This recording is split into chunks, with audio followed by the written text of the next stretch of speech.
We're back with another installment of my conversation with Jennifer Golding. We get real and candid about obtaining certifications. In this episode, Jennifer talks candidly about the advice she received regarding certification. Tell us a little bit about your path in terms of education around project management. Are you seeking certifications?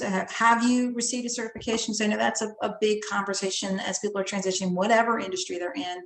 That's the big things to get certified. I'm full disclosure, I'm a PMP certification trainer. But I also have, also coached people and like maybe you want to consider this before you go into PMP because I want to make sure that you're set up for success before going that big route. And I know some people do want to make that jump, and there has been a little bit of a hard transition for them. So I'd love to hear what your path has been.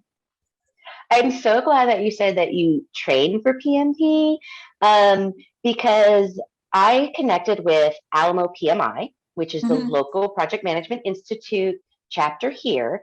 And I was all gung ho. I joined them. I said, I want to go right in for this training. And they're like, no, no, no, no, no, because you'll get a lot of good information, but you have a great educational background. But if you go for your CAPM, it's a good transition in for someone who's never officially worked in the industry of project management. I mean, the role of project management in any industry, and then pair it up with your PMP after, and you'll get a better foundation. And they kind of explained it to me as, think of it as getting your degree in project management with your CAPM. CAPM. Everyone pronounces it a little differently, whoever I talk to. And then when you feel comfortable, because I definitely have years experience, it's that education. When you feel comfortable, then go find who you want to take your class with and take a class and study and get a study group, and then move on for your PMP. And the other reason the person from Alamo PMI suggested that is it's a lot of money to go for your PMI. And if you've been out of work or you're coming from a profession that maybe is not as a higher paying profession, really make sure that's what you want to do before you go and pay for it and you take the test. Because a lot of people can study, take the test, and pass. But if they've done all that and it's not something they want to do, they're not really going to be happy, and they might end up back where they were. And that was really, really good advice from them. Because I would have been that person like, oh, well, teaching, you always get your highest certification that you need. I would have never thought that. And so I've actually enjoyed working on it. And so I have to admit, I'm taking 3 different courses, but they're all a little different. So one is that Google Project Management. Okay. And so Google Project Management does not come with that foundation that you're going to find in your PMBOK, right? It doesn't come with that, but it gives a good hands-on side to it. Then I have an official course for the CAPM that I'm taking through PMI, because that one's actually harder to find. You have a lot of the PMP courses, and then you also have a lot of the things you can add to your project management certification.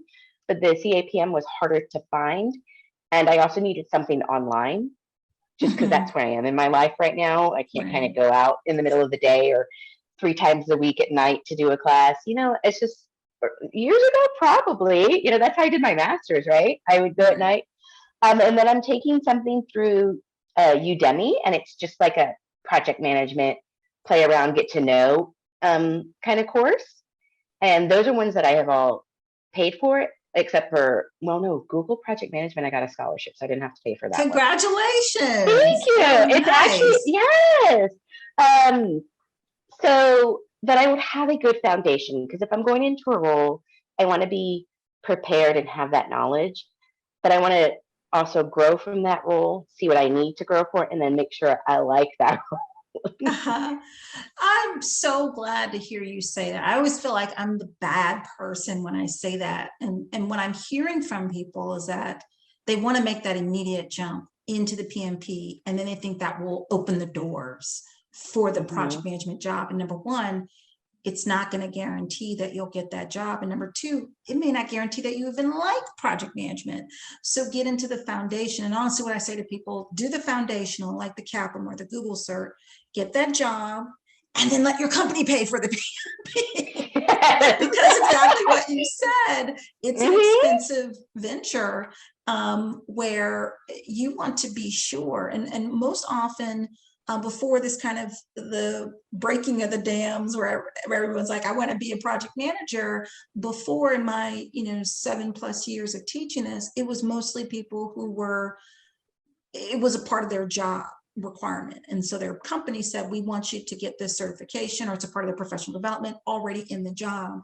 It was very rare that people were getting it so they could break into project management. And so that's where I have a Mhm. little bit of heartburn for people, because I want you to be sure, and it is very expensive. Now, exactly to your point, people are passing the exam. So it's not to say that you have to go through, the expensive boot camp or anything, but are you coming out of it better, truly knowing, or did you just study to know the terminology?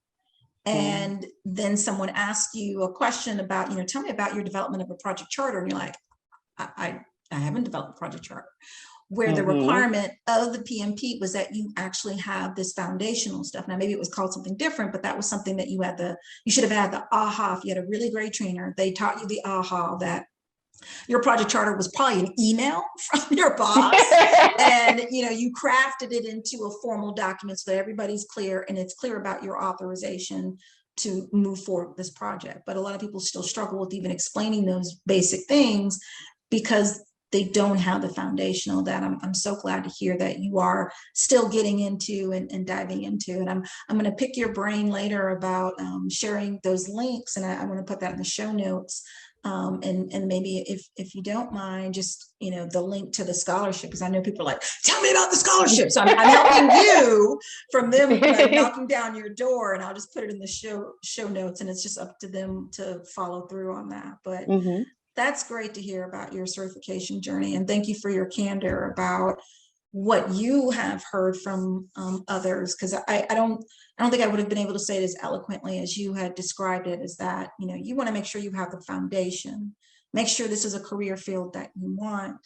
And I think people are also finding with some other certifications out there, like the certified scrum master, like, I'm a certified scrum master, and then they're like, but you've never done this before. Like, and Mhm. Yes. and you have a class, but I need to know that you have the experience. So um you know and getting, doing the information interviews, volunteering, as you said, you're setting up everybody who's listening for the right path. And you just can't, unfortunately, you can't skip steps, because a lot of Yes. other people are also thinking the same thing. So they're all like, oh gosh, everyone's here trying to get into this role, and I need to better filter out who I can work with and who has the foundational, at least to like get them to the next stages.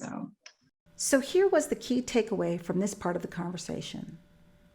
The Certified Associate Project Management Credential, or the CAPM, is a good transition when you don't have formal work experience. Then pair it with the PMP. As Jennifer pointed out, certifications are a lot of money. You want to make sure it's what you want to do. It would be pretty gut-wrenching for you to spend all that money and all that time only to find out you're not happy. Just because social media and the latest pop culture online articles say project management is a great career doesn't mean it's the career for you.